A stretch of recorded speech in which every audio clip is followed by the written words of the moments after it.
ದೆಹಲಿಯಲ್ಲಿ ನಡೀತಾ ಇದ್ದಂತ ಎಐ ಸಮಿಟ್ ಅಲ್ಲಿ ನಮ್ಮ ದೇಶದ ಮಾನವನ್ನ ಹಾಕೋ ನಿಟ್ಟಿನಲ್ಲಿ ಬರೀ ಬೀದಿಗೆ ತಂದ್ರೆ ಪರವಾಗಿಲ್ಲ, ಇವರು ಇಡೀ ವಿಶ್ವದ ಮುಂದೆ ನಮ್ಮ ದೇಶದ ಮಾನವನ್ನ ಹರಾಜಾಕಿ ಅರಬೆತ್ತಲೆಯಲ್ಲಿ ಇವರೇನು ಶೆಲ್ಟರ್ನ ಬಿಚ್ಚಿದ್ದಾರೆ, ಇವ್ರಿಗಂತೂ ಮಾನ ಮರ್ಯಾದೆ ಅನ್ನುವಂತ ಪ್ರಶ್ನೆನೇ ಇಲ್ಲ. ಇವತ್ತು ರಾಹುಲ್ ಗಾಂಧಿ ಅವರಂತೂ 3 ಬಿಟ್ಟು ಈ ದೇಶದಲ್ಲಿ ನಿಂತ್ಕೊಂಡ್ಬಿಟ್ಟಿದ್ದಾರೆ. 95 ಸೋಲಾಗಿದೆ.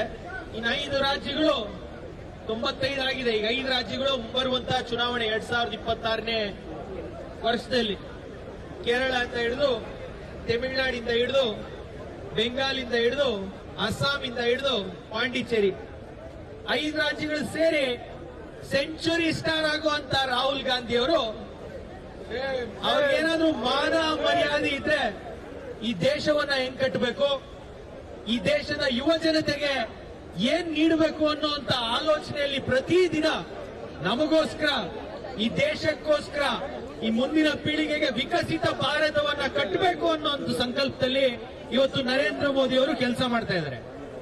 ಈ ಎಐ ಸಮಿಟ್ ಮಾಡಿರುವಾಗ 3-4 ದಿನದಿಂದ ನ್ಯೂಸ್ ಆಗಿತ್ತು.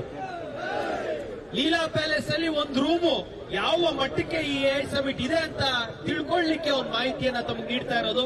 ಗೂಗಲ್ ಅಲ್ಲಿ ನೀವು ಚೆಕ್ ಮಾಡಿದ್ರು 25 ಲಕ್ಷ ರೂಪಾಯಿ ಅಲ್ಲಿನ ಸೂಟ್ ರೂಮಿನ ಬಾಡಿಗೆ ಇವತ್ತು ಡೆಲ್ಲಿಯಲ್ಲಿ ಯಾವುದೇ ಹೋಟೆಲ್ ಅಲ್ಲೂ ಒಂದು ಸಿಂಗಲ್ ರೂಮ್ ಅವೈಲೇಬಲ್ ಇಲ್ಲ. ಮಾಮೂಲಿ 5 ಸ್ಟಾರ್ ಹೋಟೆಲ್ ಅಲ್ಲಿ ಕನಿಷ್ಠ 50,000ದಿಂದ ಲಕ್ಷ ರೂಪಾಯಿ ಒಂದು ರೂಮಿನ ಬಾಡಿಗೆ. ಅಷ್ಟು ಜನ ದೇಶ ವಿದೇಶಗಳ ಪ್ರಮುಖರು, ದೇಶ ವಿದೇಶಗಳ ಪ್ರಧಾನಮಂತ್ರಿಗಳು, ರಾಷ್ಟ್ರಪತಿಗಳು ಈ ಎಐ ಸಮಿಟ್ಗೆ ಬಂದಿದ್ದಾರೆ. ಕೇವಲ ಇವ್ರ ಮುಂದೆ ಮಾನ ಮರ್ಯಾದೆ ತೆಗೆದ್ರೆ ಪರವಾಗಿಲ್ಲ, ಗೂಗಲ್, ಚಾಟ್ ಜಿಪಿಟಿ, ಎಐನ ಎಲ್ಲ ಕಂಪನಿಗಳು, ಇವರೆಲ್ಲರ ಪ್ರಮುಖರು, ವಿಜ್ಞಾನಿಗಳು ಈ ಒಂದು ಸಮಿಟ್ಗೆ ಬಂದಿರುವಂತಹ ಸಮಯದಲ್ಲಿ ಇಲ್ಲೋಗಿ ನಮ್ಮ ದೇಶದ, ನಮ್ಮ ಭವ್ಯ ಭಾರತದ ಒಂದು ಗೌರವವನ್ನ ಕಳೆದಿರುವಂತ ರಾಹುಲ್ ಗಾಂಧಿ ಅವರ ಸಾಧನೆ ಸೆಂಚುರಿ ಅಲ್ಲ, ಡಬಲ್ ಸೆಂಚುರಿ ಮುಟ್ಟೋವರೆಗೂ ಇವರಿಗೆ ಸೋಲು ಕಟ್ಟಿಟ್ಟ ಬುದ್ಧಿ. ನಮ್ಮ ದೇಶದ ಯುವಕರು, ನಾನು ದಯವಿಟ್ಟು ಈ ಮೂಲಕ ಭಾರತೀಯ ಜನತಾ ಪಾರ್ಟಿಯ ಕಾರ್ಯಕರ್ತರಿಗೆ ವಿನಂತಿಯನ್ನ ಮಾಡ್ತೀನಿ, ಅವ್ರಿಗಂತೂ ಮಾನ ಮರ್ಯಾದೆ ಇಲ್ಲ.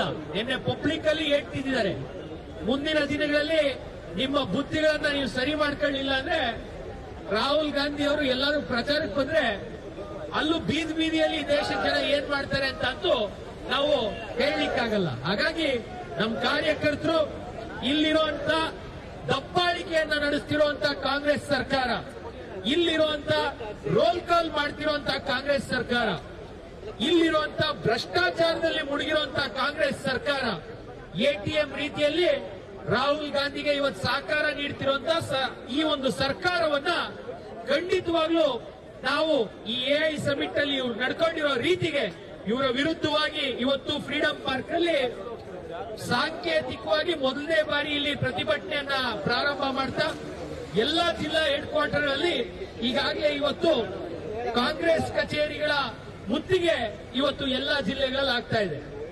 ಇಡೀ ದೇಶದಲ್ಲಿ ಇವತ್ತು ಎಲ್ಲಾ ರಾಜ್ಯಗಳಲ್ಲೂ ಕಾಂಗ್ರೆಸ್ ಕಚೇರಿ ಹಾಗೂ ಕಾಂಗ್ರೆಸ್ ಕಾರ್ಯಕರ್ತರ ಮುತ್ತಿಗೆಯನ್ನ ಭಾರತೀಯ ಜನತಾ ಪಾರ್ಟಿಯ ಕಾರ್ಯಕರ್ತರು ಆಗ್ತಿರುವಂತದ್ದು.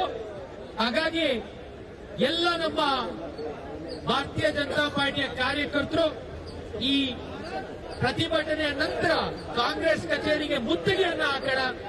ರಾಹುಲ್ ಗಾಂಧಿ ಅವರ ವಿರುದ್ಧವಾಗಿ ಈ ಹೋರಾಟಕ್ಕೆ ಇವತ್ತೇನು ಅವರು ನಿನ್ನೆ ಮಾನ ಮರ್ಯಾದೆ ಬಿಟ್ಟು ಅವರು ಗೌರವವನ್ನ ಕಳೆದಿದ್ದಾರೆ, ಮುಂದಿನ ದಿನಗಳಲ್ಲಿ ಅವರ ಗೌರವವನ್ನ ಈ ರಾಜ್ಯದ, ಈ ದೇಶದ ಮತದಾರರು ಜಿಬಿಎ ಚುನಾವಣೆಯಲ್ಲಿ ಆಗ್ಬೋದು, ಮುಂಬರುವಂತಹ ಪಂಚರಾಜ್ಯಗಳ ಚುನಾವಣೆಯಲ್ಲಿ ಆಗ್ಬೋದು, ಕಾಂಗ್ರೆಸ್ಗೆ, ಈ ದೇಶದ್ರೋಹಿ ಕಾಂಗ್ರೆಸ್ಗೆ ನಾವು ತಕ್ಕ ಪಾಠವನ್ನ ಭಾರತೀಯ ಜನತಾ ಪಾರ್ಟಿಯ ಕಾರ್ಯಕರ್ತರು ಕಲಿಸಬೇಕು ಅಂತ ಕೇಳ್ಕೊಳ್ತಾ, ಮತ್ತೊಮ್ಮೆ ಸೆಂಚುರಿ ಸ್ಟಾರ್ ರಾಹುಲ್ ಗಾಂಧಿ ಅವರು, ಪಪ್ಪು ರಾಹುಲ್ ಗಾಂಧಿ ಅವರು ಒಂಚೂರಾದ್ರೂ ಪ್ರಬುದ್ಧತೆಯನ್ನ ತಗೊಂಡು ದೇಶ ವಿದೇಶಗಳ ಮುಂದೆ ನಮ್ಮ ಭಾರತದ ಆರ್ಥಿಕತೆ ಬಗ್ಗೆ, ನಮ್ಮ ಭಾರತದ ಭವಿಷ್ಯದ ಬಗ್ಗೆ, ನಮ್ಮ ಭಾರತದ ಜನರ ಬಗ್ಗೆ ಒಂಚೂರಾದ್ರೂ ಗೌರವ ಕಳೆಯುವಂಥದ್ದು ಕೈ ಕಲೀಲಿ ಅಂತ ಹೇಳಿ ಅವರಿಗೆ ಧಿಕ್ಕಾರವನ್ನ ಮತ್ತೊಮ್ಮೆ ಕೂಗ್ತಾ ತಾವೆಲ್ಲರೂ ಕಾಂಗ್ರೆಸ್ ಕಚೇರಿಯ ಮುತ್ತಿಗೆಯನ್ನ